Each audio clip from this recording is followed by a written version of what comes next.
How did you all decide who would actually carry the baby? And I mean, that's a pretty serious discussion. Actually, that was one of the easier discussions. We just said, you're older, you go first. I mean, we didn't really think that it was going to be this huge battle. But it has been a battle in the effort to expand this family. Doctors 3 years ago told Erin they'd discovered issues with her reproductive system that left her infertile. What followed was a series of heartbreaks, 6 miscarriages between the two of them. Every time we heard we were pregnant, every single time, and your brain just goes down this path. You think about that kid and what it's going to mean to you, and then it just gets taken away in an instant. New Jersey is one of 15 states with laws requiring insurers to cover fertility treatments. But the Krupas say their insurance company initially denied their coverage because under New Jersey law, women their age are considered infertile if they're not able to conceive after 2 years of unprotected intercourse. As you're looking at this law and realizing this doesn't apply to us, what went through your mind? I talked to the financial coordinator, and I told her that was discrimination, that wasn't fair. And she said that was the law. And what did you think at that time? I mean, I was furious, but it seemed like there was nothing we could do about it. A New Jersey state lawmaker is trying to do something about it. Assemblywoman Pamela Lamped is sponsoring a bill to update the language of the insurance mandate to allow it to apply to same-sex couples. I think that there's a momentum, in front of us with all that's going on in the country, and I think the momentum is here and now to be able to move this forward. We have this goal, and we're not quitters, and we're going to fight until it happens. The Krupas tell us they've accepted they might never have a biological child, but say they hope to make things easier for families down the road. We just want to help other people that are experiencing this. It shouldn't be this painful. 8-week-old Michaela is a medical mystery. She was exposed to the Zika virus in the womb, but does not have microcephaly, the birth defect marked by an abnormally small head and brain. Look at that smile. Maria Fernanda Ramirez Bolivar is her mother. Normal. Pero. She looks normal to me, her mom says, but the doctors say she's not. Ramirez Bolivar contracted the Zika virus in her native Venezuela when she was 3 months pregnant. Michaela has slight damage to one eye and stiffness on one side of her body. It took a team of doctors at the University of Miami several weeks to rule out other causes. Dr. Ivan Gonzalez is a part of her medical team. The ultrasound she had in Venezuela and the one she had here in the United States before she gave birth all looked like a normal baby. All looked like a normal baby. It didn't have any abnormalities. So you didn't know that there were abnormalities until after birth? Until after birth. We ultrasound the actual baby when it came out. Gonzalez says scans of Michaela's brain show calcification, which is like a scar, and could lead to seizures down the road.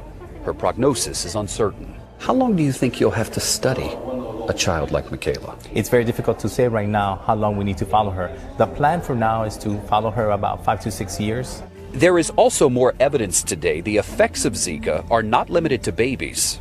In Puerto Rico, where Zika is an epidemic, the CDC reported increased cases of Guillain-Barré syndrome. It's a neurological disorder that causes muscle weakness and numbness. This year, 34 patients with the syndrome also had evidence of Zika or similar virus infection. 1 person has died.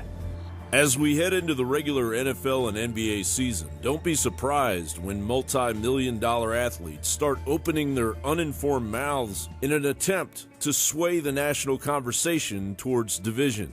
Case in point, 49ers quarterback Colin Kaepernick refused to stand for the national anthem, later explaining, "I am not going to stand up to show pride in a flag for a country that oppresses black people and people of color. To me, this is bigger than football, and it would be selfish on my part to look the other way. There are bodies in the street and people getting paid leave and getting away with murder." First of all, that was a statement of division. America is under a fierce attack by globalism. If we don't stand strong as united citizens, that anthem Kaepernick refuses to acknowledge may not eventually even exist under Obama's Trans-Pacific Partnership. Yes, We have an epidemic of bad cops getting away with murder. But this doesn't mean all cops are guilty, and it certainly doesn't mean the rest of America is either. It means our justice system is corrupt. Shouldn't the movement be renamed to Bad Cops Matter? When anyone with celebrity status supports Black Lives Matter, they are knowingly or blindly supporting George Soros, a self-described megalomaniac hell-bent on using his status as a foreign billionaire to divide the United States. Soros once wrote, "I fancied myself as some kind of god.